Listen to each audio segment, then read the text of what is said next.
Ésaïe au chapitre 1, verset 18. Venez et plaidons.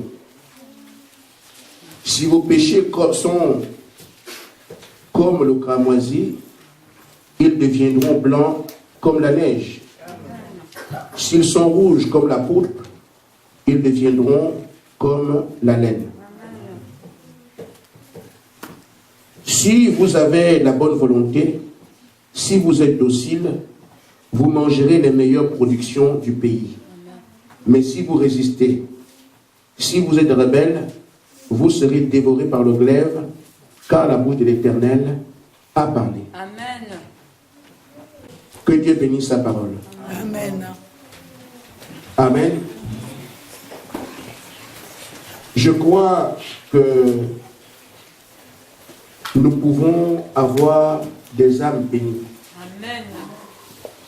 Et pour que Dieu puisse nous donner le Saint-Esprit, il faut qu'il agrée le sacrifice de notre être, le sacrifice de notre âme. Je n'ai pas lu Ephésiens 5, mais je crois que je le lis parce qu'il est important que nous puissions en parler. Dans Ephésiens 5, verset 1 au verset 5, l'apôtre Paul dit: devenez donc les imitateurs de Dieu comme des enfants bien-aimés. Marchez dans la charité à l'exemple de Christ qui nous a aimés et qui s'est livré lui-même à Dieu pour nous comme un sacrifice de bonne odeur. Que l'impudicité, verset 3, l'impudicité, aucune espèce d'impureté, la cupidité, ne soit même pas nommée parmi vous, ainsi qu'il convient à des saints. Qu'on n'entende ni des paroles déshonnêtes, ni des propos insensés, des plaisanteries, des choses qui sont contraires à la bienséance. Qu'on entende plutôt des actions de grâce, car sachez-le bien, aucun impudique, aucun impur, aucun cupide, c'est-à-dire idolâtre, n'a héritage dans le royaume de Christ et de Dieu. Amen. Je dis que Dieu agrée le sacrifice de votre âme. Et c'est ça le Saint-Esprit. C'est l'âme qui pêche, c'est l'âme qui mourra. Amen. Mais une âme dont le sacrifice est agréé reçoit le Saint-Esprit. Et nous voyons donc que l'apôtre Paul nous dit ici une indication. Il dit: mais qu'est-ce que Christ a fait? Il dit: soyez premièrement mes imitateurs. Il invite les hommes et les femmes à imiter sa manière de vivre. Amen. Amen. Et il dit: moi je suis ainsi parce que j'imite aussi Christ. Qu'est-ce que Christ a fait? Il s'est offert un sacrifice de bonne odeur. Et Frère Branham dit que Christ était un homme, il aurait pu se marier. Mais il ne l'a pas fait. Amen. Il a été humilié, il n'a pas répondu. Il dit donc dans Jean 17, il dit: je me suis sanctifié pour eux. Amen. En notre terme, la vie que Christ a menée, il l'a menée pour qu'effectivement il puisse accomplir ce pourquoi il est venu. Amen. Il s'est livré en sacrifice pour que nous puissions avoir la vie. Amen. Et Paul donne donc l'indication ici en disant à ceux qui le suivent: vous voulez avoir la vie, soyez imitateurs de Christ. Amen. Donnez votre vie en sacrifice, de telle sorte que ce sacrifice étant agréé, alors chacun puisse dans sa propre vie dire: maintenant mes yeux t'ont vu. Frère Branham dit que quand il priait pour les malades, les hommes étaient guéris, d'autres non. Il pouvait se demander pourquoi certains et pas nous. Dans la prochaine conférence avec lui, Frère Branham dit, il dit: des fois vous demandez pourquoi certains sont guéris et d'autres ne sont pas. Eh bien, c'est parce qu'il se peut que l'un vienne d'après la loi et l'autre essaye de venir avec un raccourci.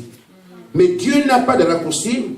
Nous devons venir par le même chemin. Amen. Dieu ne fait exception de personne. Amen. Mais la différence se fait par des hommes et des femmes eux-mêmes. Parce que Dieu exige que nous venions par le même chemin. Amen. Ceux qui ont suivi le Seigneur ont tout quitté, ont tout abandonné. Ils ont accepté ce qu'il leur a dit.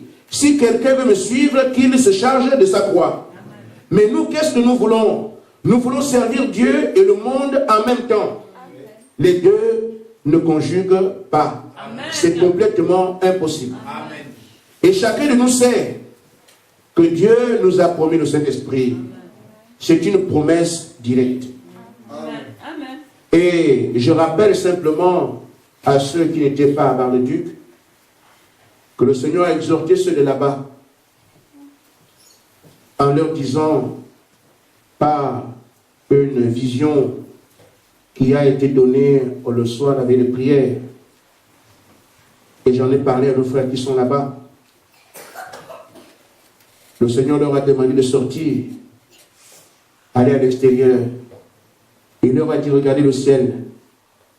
Ils ont regardé le ciel. Il leur a dit, vous voyez ce qui se passe? C'était un nuage sombre. Il dit, regardez ce nuage, il va pour déverser la pluie à Nancy. Après, il reviendra vers vous. Il y a des choses que vous connaissez, qui ont été dites, qui viennent par des frères, par des sœurs. Et moi, je sais, frère, que vous verrez le Saint-Esprit parce que je sais de quoi je parle. Amen. Frère Branham dit que Dieu, quand il forme son peuple, ça peut prendre plusieurs années. Amen. Dans la brochure, un homme appelé de Dieu. Amen. Il les fait passer par des souffrances, des difficultés. Mais ceux-là, au milieu de tout ce qu'ils vivent, ils savent que Dieu est réel. Amen. Amen. Amen. Je crois que l'Église, tel que Frère Branham a prêché le message, doit recevoir le Saint-Esprit et doit manifester le surnaturel. Amen. Parce que c'est à cela qu'on est invité, frère, qu'on le veut ou pas. Amen. On attend une église glorieuse. Amen. On attend une église puissante. Amen. On n'attend pas une dénomination. Mais la dénomination, c'est se contenter d'aller à l'église, dire Jésus est bon, Jésus est merveilleux. Aucune trace de cette bonté dans notre vie. Mais ce qui est prêché dans cet âge, c'est que nous revenions à l'église de la Pentecôte. Amen. Nous ne sommes pas encore là, nous ne croyons pas. Quand on arrivera là, on sera membre du corps de Christ. Nous serons ceux qui sont attendus parce que les fils de Dieu doivent être manifestés, que vous le vouliez ou pas. Amen. Et moi, j'attends cela. Amen. Alors, ce que Frère Branham dit ici, c'est parce que les gens prennent des raccourcis. On veut aller vite. Mais il n'est pas question de prendre un raccourci. Nous devons suivre le chemin que d'autres ont emprunté. Amen. Amen. Le chemin ici est le chemin du sacrifice. Amen. Mais à bien regarder, qu'est-ce que Paul appelle ici un sacrifice? C'est le type de vie que nous devons mener. Il vous a été signifié dernièrement, Dieu parlant directement à l'Église, que nous devons nous souvenir du temps où Élie était en face des prophètes de Baal. Élie était un homme envoyé par Dieu. Mais tous les discours qu'Élie a prononcés n'ont pas eu d'effet. Les prophètes de Baal étaient toujours là, continuant à prêcher, et le peuple dans l'ignorance. Alors Élie s'est retourné vers Dieu.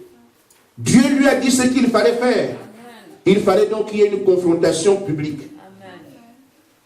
Il fallait qu'on donne un sacrifice et demander que Dieu vienne le consumer. Et c'est comme ça que le peuple allait voir de quel côté se trouve le Dieu qu'il faut adorer. Amen. Et le Seigneur nous a dit, le sacrifice a été apprêté. Mais il fallait que le sacrifice soit parfait. Parce que Dieu n'agrée pas un sacrifice imparfait. Et j'ai regardé dans les critiques 1.1. Vous allez voir que quand quelqu'un voulait donner une expiation, une offrande d'expiation, il fallait qu'il prenne un sacrifice sans défaut. Et c'est quand le sacrifice est présenté sans défaut que le feu vient pour consumer, disant que le sacrifice a été agréé. Nous aujourd'hui, comme Paul le dit, nous devons nous donner un sacrifice pour le Seigneur, mais pas avec nos tares et nos manquements. Et ce qui constitue notre vie aujourd'hui, c'est pour ça qu'il cite ce qu'il a pu citer l'apôtre Paul. Il dit que l'iniquité, l'impudicité, d'aucune sorte, amen, que la cupidité ne soit même pas nommée parmi vous. Il donne ces choses qui sont citées ici, jusqu'au verset 6, pour montrer ce qui permet à l'homme de penser qu'il peut représenter un sacrifice de bonne odeur.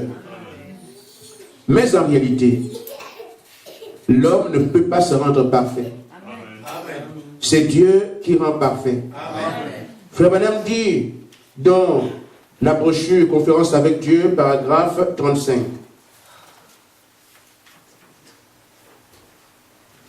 Amen.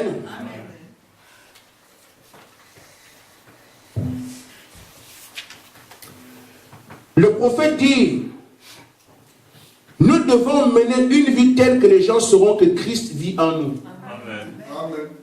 C'est l'exigence du moment.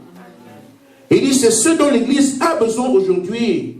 Et à travers cette Église, la puissance de Dieu descendra et les gens reconnaîtront que c'est vous qui avez Jésus-Christ. C'est vrai, une fois que Christ entre en scène, il ne passe pas inaperçu. Ça, c'est obligatoire. Les gens sauront qu'il est en Galilée. On saura qu'il est en Judée. Mais pas parce que l'être physique est là, parce que d'autres personnes ont la même ville. Mais c'est parce qu'il fait la différence entre le naturel et le surnaturel. Et si Christ vient à votre église, le monde le saura. Nous sommes en train d'aller vers ces choses.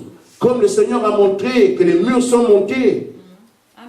Que le travail qui se fait ici, il l'agrée, il nous pousse à arriver jusque-là. Mais il nous manquait encore la toiture à mettre. Nous devons arriver à avoir la pierre de fer se poser sur l'église. Et c'est ce que le monde attend aujourd'hui. La manifestation de ceux qui auront été des vases apprêtés par Dieu. Non seulement des vases apprêtés, mais des vases remplis. Amen. Alors, ce qu'il y a à faire, je ne peux pas me rendre parfait. Il n'y a pas de perfection dans ma vie. Mais nous savons que celui qui nous a appelés, qui a commencé l'œuvre, est prêt à la rendre parfaite. Et est prêt à nous rendre inébranlables. D'après ce que Pierre dit. Mais maintenant, ce que nous savons en relation avec ce que nous traversons, c'est que nous devons répondre à une invitation spéciale à travers laquelle nous pouvons profiter de la grâce de Dieu pour être parfaits. Ésaïe 1, 18. Venez et plaidons. Amen. Amen. Le Seigneur fait une promesse. Même si tes péchés sont rouges comme le cramoisi, Amen, viens seulement en parler avec moi. Amen. Même si tes péchés, pour toi, c'est insurmontable, tout ce que Dieu fait, il ne s'attend pas à ce que tu sois bon. Il ne s'attend pas à ce que tu te transformes. Il ne s'attend pas à ce que tu sois meilleur. Il veut simplement que tu viennes, tu plaides avec lui. Mais il dit ceci, si tu es docile, quelqu'un à qui on peut donner des conseils, à qui on peut indiquer une direction et la prendre, à qui on peut montrer une place et la prendre. Pas de moi-même je sais. Moi-même je sais. Cela a été clair. Dieu sait exactement ce que tu vis, ce que tu es, ce que tu traverses. Frère Branham dit, il veut te l'entendre dire. Amen. Il est question ici que chacun vienne avec ce qu'il est. Oh Seigneur, je vole encore. Que tu le dises ou pas, il le sait. Amen. Mais il invite seulement son peuple ce matin, viens plaider avec moi. Viens qu'on discute de ton péché. Viens qu'on discute de ta faiblesse. Viens qu'on discute de tes manquements. Je suis là, parle-moi. Je m'arrangerai à ce que tu ne sois plus ce que tu as été. Amen.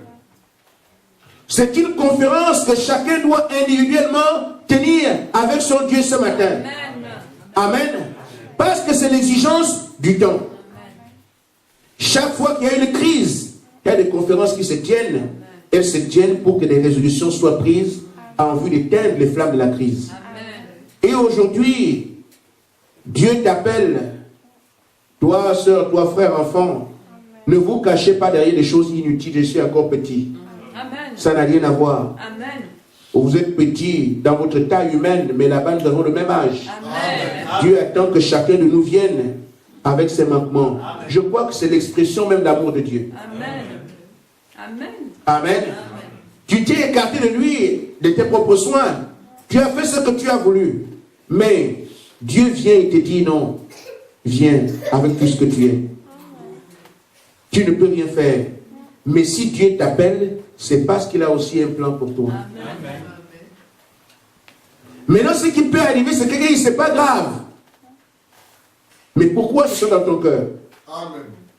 Ce que je fais, bon, de toute façon, Dieu connaît. Il le connaît, il le sait. Mais il veut seulement que Dieu lui en parle. Venez et plaidons. Frère Branham dit, au paragraphe 13 de la même brochure,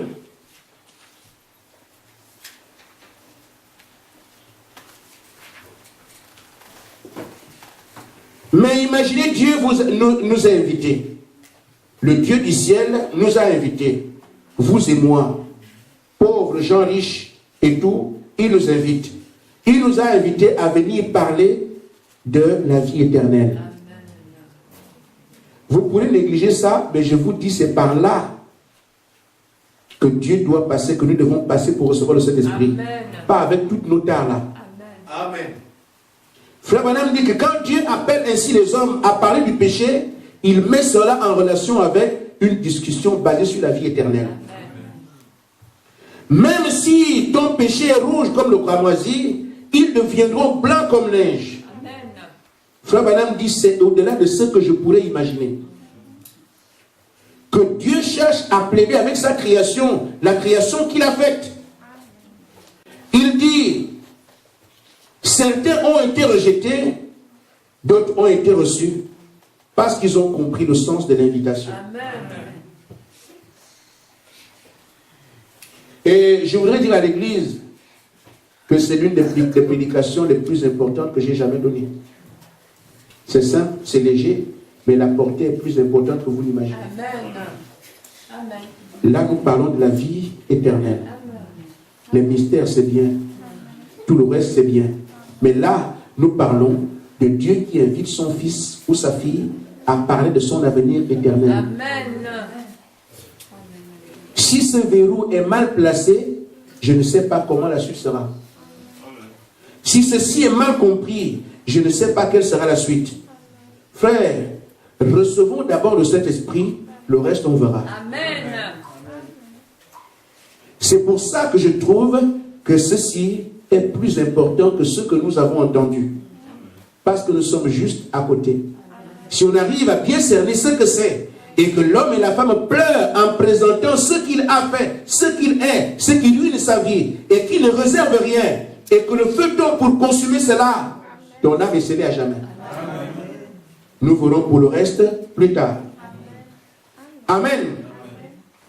Frère Branham ainsi continue à dire, il dit, ce dont l'Église a besoin aujourd'hui, c'est un rassemblement dans lequel un chrétien parlera avec son Dieu. Et que Dieu, à travers le sacrifice, il envoie la puissance de l'ancienne Pentecôte dans l'Église. Nous faisions, comme on dit, la chasse. Et c'est parce qu'on peut appeler ça une chasse. Les rats palmistes, pour ceux qui ont une idée de ce genre de chasse-là en Afrique, le rat palmiste vit dans un trou. Donc, il vit comme ça et il fait une chambrette ici. Il fait une espèce de chambrette ici, c'est là où il vit.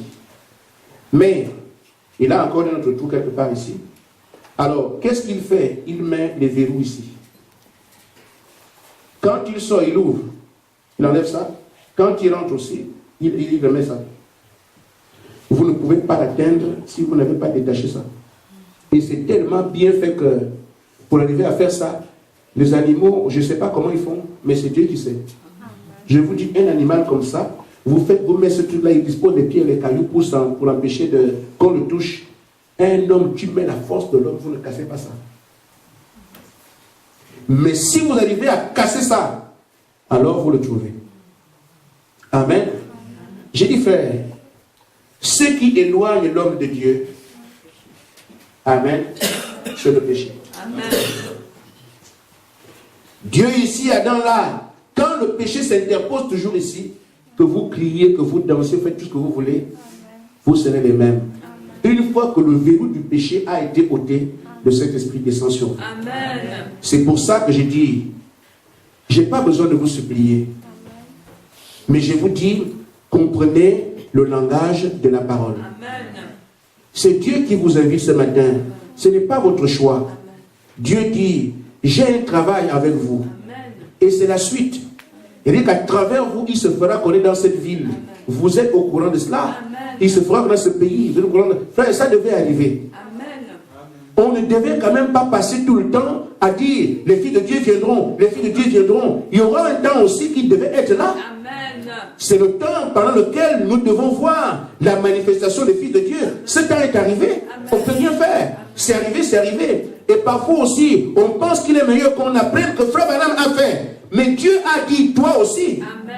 Je tiens mon rôle, je prends mon rôle. Il ne s'agit pas de ce que moi j'ai fait, ni de ce que quelqu'un fait pour moi. Il s'agit de celui qui a choisi. Mais s'il me choisit, Moïse n'a rien fait pour être Moïse.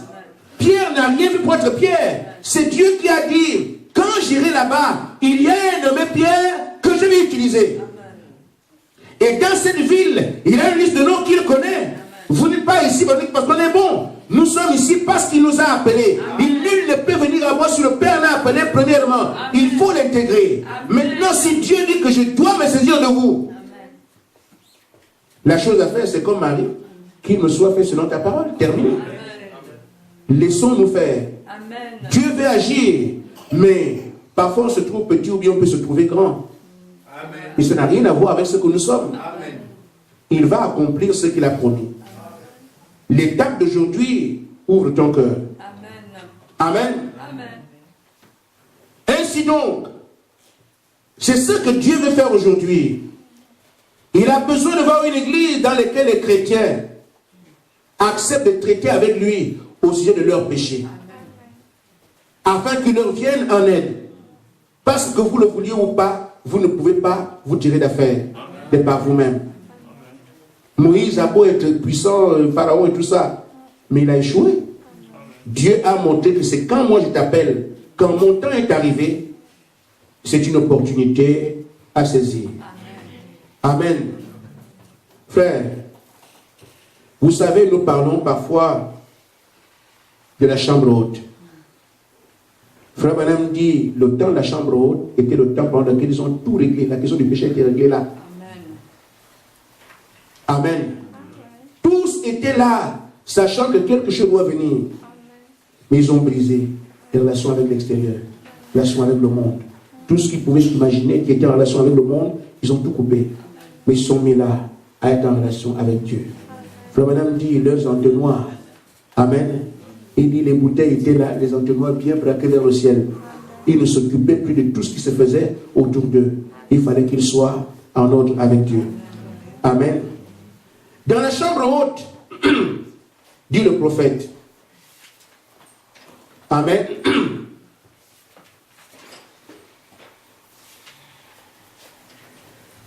Les apôtres ont tenu une conférence avec Dieu.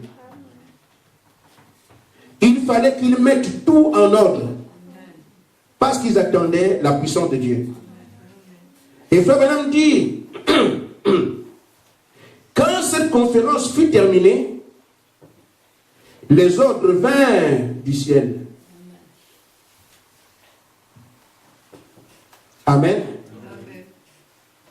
Tant que nous n'avons pas tenu cette conférence de manière correcte, nous attendrons longtemps. J'ai dit à l'église, les yeux dans les yeux, pourquoi résister? Pourquoi essayer de cacher cet art? Pourquoi essayer de retenir certaines choses? Ça vous sert à quoi? Amen. Je vous donne notre problème. Je vais revenir sur ce que je viens de dire. Deuxième épître de Pierre au chapitre 3.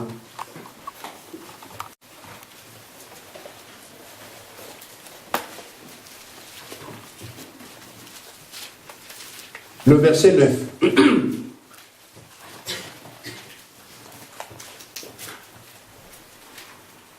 Le Seigneur ne tarde pas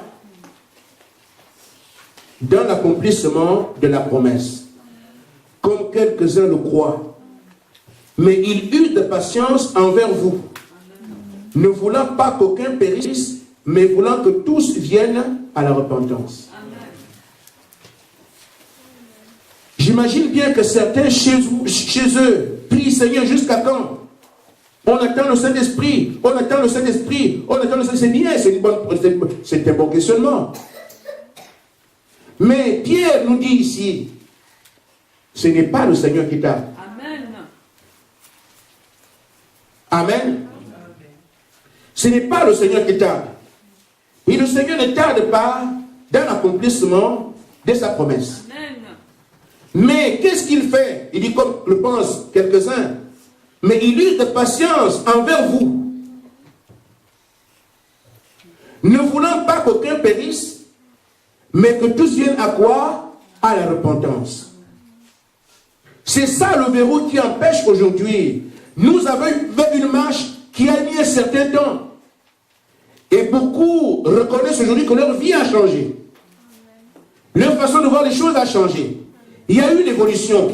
Mais maintenant, le Seigneur parle du verrou qui fait en sorte aujourd'hui que le Saint-Esprit ne descende pas parmi nous. Ce n'est plus à l'extérieur. C'est maintenant à l'intérieur. Allez gêner, vous gênez. Venez à l'église à l'heure. Tout le monde, on a accepté les huissiers quitter. Ils sont partis. Le pasteur fait le rôle de tout. Je fais tout. Amen. L'extérieur, aujourd'hui, a été mis en application. Nous savons si quelqu'un vient ici, mais comment le pasteur change? Il a fait tout. Il ne sait pas de quoi il s'agit. Mais le pasteur aux ordres. Nous avons chacun de nous accepté de nous plier par rapport aux exigences dans lesquelles nous baignons de manière physique. Mais aujourd'hui, Dieu dit l'extérieur, c'est terminé. Il faut maintenant s'occuper de l'intérieur. La promesse ne tarde pas, comme certains le pensent, mais il use de patience envers les retardataires. Ceux qui pensent qu'ils ont toujours leur temps, qui pensent que même si je suis sur Facebook, c'est pas grave, je peux effacer la semaine prochaine. Il y a d'abord quelques amis à qui je dois, frère, je vous dis, moi j'ai besoin du Saint-Esprit. Et je voudrais que chacun de nous puisse avoir un désir. Amen. Parce qu'il est écrit, heureux quand tu as déjà soif et faim. Amen. Pourquoi? Quand tu as soif, la réponse viendra de manière absolue. Aujourd'hui, frère, le travail que nous avons à faire, c'est ce désir de recevoir le Saint-Esprit qui poussera chacun à même pleurer devant Dieu. Seigneur, je ne vois plus quelque chose à confesser. Seigneur, je fouille ma vie, je ne vois plus rien. Rappelle-moi tout ce que j'ai fait. J'ai besoin de savoir exactement ce que j'ai fait afin que je puisse te dire, tu connais mon cœur, je veux vomir. Vous pouvez arriver à cet état. Et quand vous arrivez là, que votre cœur ne vous condamne plus, si tous, autant que nous sommes, on arrive là au même moment, les autres l'ont eu. Amen. Amen. Une fois qu'ils sont arrivés à cette dimension-là, ce que tout le monde attend est venu sur eux. Amen. Ce que chacun nous doit attendre est venu sur eux. Le Saint-Esprit n'est pas une illusion. Amen. Amen. Ce n'est pas un conte, mais ça peut demeurer un conte tant qu'on ne l'a pas vu. Amen. La puissance surnaturelle peut être un conte tant qu'on ne sait pas de quoi il s'agit. Mais ça doit faire de nous des hommes attentifs. C'est dire, non mais, si dans le monde, la dénomination ne comprend pas ce que c'est, et même parfois dans le message, on ne tient pas attention à ce que c'est. Mais moi, Dieu m'a dit, je saisis cette occasion pour prendre Dieu au mot. Je dois simplement ainsi faire tout ce qu'il me recommande, afin que je puisse lui dire, Seigneur, j'ai fait ce que tu as dit. Et Dieu recule toujours quand on lui remet sa parole. Amen. Le prophète dit, non, je continue. Il dit, quand ils ont terminé leur conférence, que tout fut terminé, les ordres vinrent d'en haut. Vers d'en haut. Et la puissance du Saint-Esprit a secoué l'endroit où ils étaient. Ils s'en allèrent partout prêcher la parole avec assurance. Étendant la main de Jésus-Christ sur les gens par la foi, la guérison et les malades étaient là. La guérison des malades et les miracles étaient là. Frère, nous ne pouvons pas guérir les gens. On ne peut pas non plus tenir notre place de fils de Dieu, manifestant Dieu sans le Saint-Esprit. Amen. Il n'y a même pas d'enlèvement sans le Saint-Esprit. Amen. C'est pour ça que si vous pouvez pousser les gens, vous pousserez ce matin à reconnaître votre situation et aller vers Dieu. Amen. Amen. Ainsi, frère, je suis à la fin de mon sujet par rapport à ce que je me disais que je vous dirai. Maintenant, que chacun prenne ses responsabilités. Il est temps que tu prennes ce temps et parler avec ton Dieu. Il te fait une promesse simple. Et je vous dis, la prédication de ce matin est simple, je le sais. Mais pour moi, c'est l'une des plus grandes. Parce qu'elle touche directement au Saint-Esprit et à la vie éternelle. Dieu te dit, mon frère, parle avec moi. Même si tes péchés sont quoi, moi je suis prêt à les effacer. Amen. Et c'est une fois alors qu'Élie avait présenté l'offrande, avait déposé les choses telles qu'il fallait, il a versé l'eau, comme il se moquait des gens qui étaient les prophètes de Baal. Amen. Quand le sacrifice a été apprêté, et qu'Élie a rappelé à Dieu que j'ai fait ça d'après ta parole. Amen. Amen. Dieu ne pouvait pas ne pas s'humilier devant sa propre parole. Le sacrifice a été consommé. Amen. Si chacun peut mettre sa vie en ordre aujourd'hui, croyant que je crois au message, c'est le même esprit d'Élie qui nous conduit aujourd'hui. La parole, je l'ai aussi.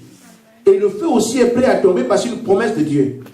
Maintenant, Père, je viens me livrer en sacrifice avec tout ce que j'ai. Vous ne tarderez pas à voir le feu tomber sur vous. Les types ne trompent pas. Maintenant, c'est à chacun de parler à son Dieu.